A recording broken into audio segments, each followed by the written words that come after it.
¿Qué tal? Hoy nos vamos a meter de lleno en un rompecabezas que ha dejado a medio mundo pensando.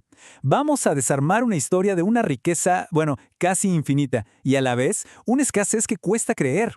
A ver, la pregunta del millón es esta, ¿no? ¿Cómo es posible que un país que literalmente nada en petróleo, de repente no tenga gasolina? Esa es la paradoja que vamos a resolver hoy, pieza por pieza. Bueno, para empezar, pongamos las cartas sobre la mesa. De un lado tenemos a Venezuela, con una de las reservas de petróleo más grandes del mundo. Y del otro, la realidad en la calle. Filas y filas para poder llenar el tanque. Y justo en medio de este lío hay un nombre clave que tenemos que recordar. Cítigo. Quédense con ese nombre, porque es una pieza fundamental en todo esto. Ok, ¿dónde empezamos a buscar la respuesta? Uno pensaría que es un tema de política o de economía, ¿verdad? Pues no. La primera pista, la más importante, está en la tierra misma, en la química. Para entender la crisis, primero hay que entender de qué está hecho su petróleo. Miren esto. Aquí se ve clarísimo. No todo el petróleo es igual. Por un lado está el crudo ligero, que es como el santo grial, fácil de sacar, fácil de refinar, de ahí sale un montón de gasolina. Y por el otro, el crudo pesado. Este es el complicado. Es espeso, es difícil de procesar y viene cargado de azufre, un verdadero dolor de cabeza tecnológico. Y aquí viene el dato clave de todo el asunto.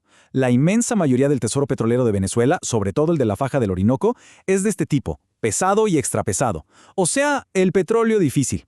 No es algo que sacas del suelo y ya está. No, requiere una maquinaria y un proceso súper específico y avanzado.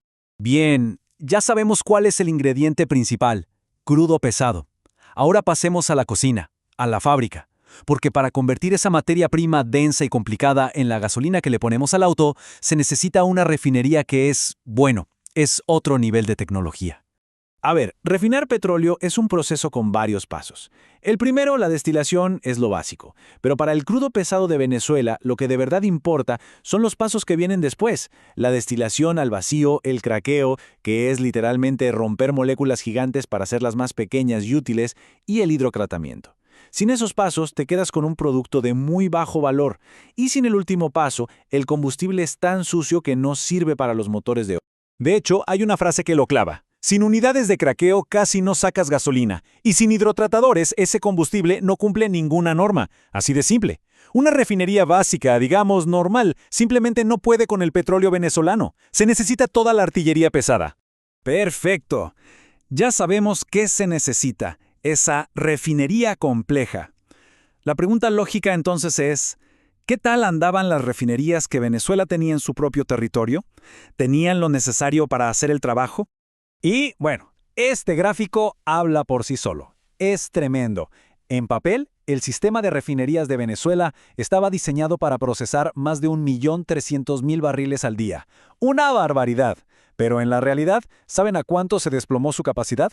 A menos de 200.000. Es un colapso. No hay otra palabra. ¿Y por qué pasó esto? Pues fue la tormenta perfecta. Por un lado, una falta de mantenimiento de años. No había repuestos. Las plantas empezaron a fallar una tras otra. Y para rematar, las sanciones internacionales, que hicieron todavía más difícil conseguir la tecnología y los insumos que se necesitaban para repararlas. Entonces, si las fábricas en casa estaban paradas, ¿qué quedaba?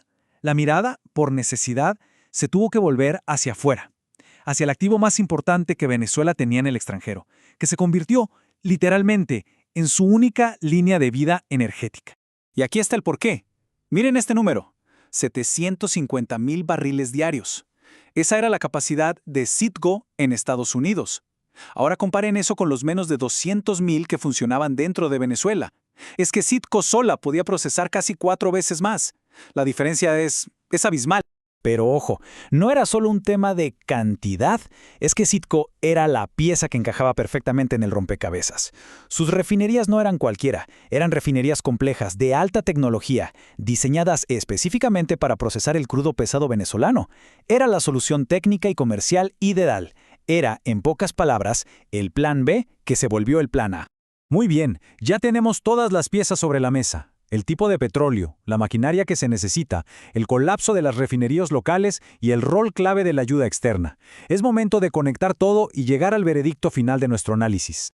Si hay un concepto con el que nos tenemos que quedar de todo esto, es este, refinería compleja. Y no es solo un nombre técnico, ¿eh?